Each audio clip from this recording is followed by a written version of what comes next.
Hi everyone, I'm Jenny and today we're going to hear a story from the Bible all about David and Abigail. This is David. He is a friend of God and at the moment he is in trouble because the king is out to get him. David and his men are travelling from place to place to stay safe. In this story they are in the desert. This is Nabal. He is very, very rich and he is an important man in the area where David is just now. He is very grumpy and mean.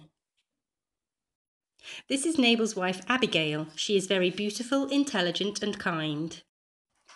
David's men were hungry, so David sent some messengers to Nabal to ask if he could give them some food.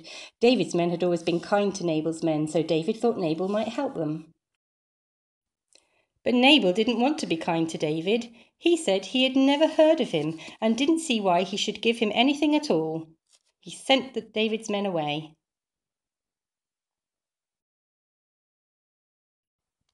David's men went back to David and told him what Nabal had said. David was very cross. He told the men to take their swords.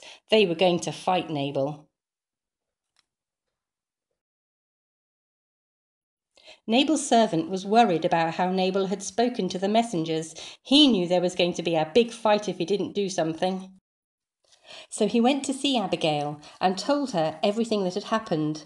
Abigail realised that they were in big trouble, so she packed up lots of bread, wine and fruit, loaded it onto donkeys and went out to meet David.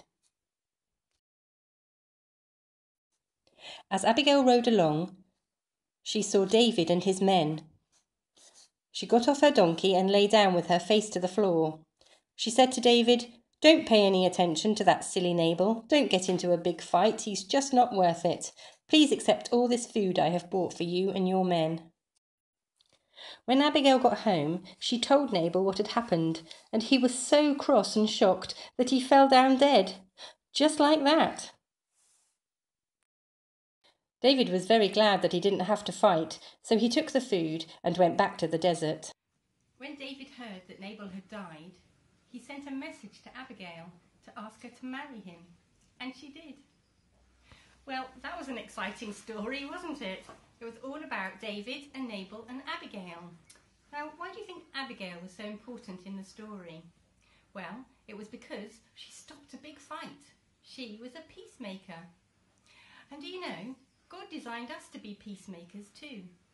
How could we do that? How could we be peacemakers in our daily lives? Well, perhaps if our brother or sister is complaining about tidying up, we could go along and help them. And that would stop them complaining and we would be a peacemaker. Perhaps you could try that at home. Thanks for listening and I hope you have a really great time doing the activities that come with this story. See you soon. Bye.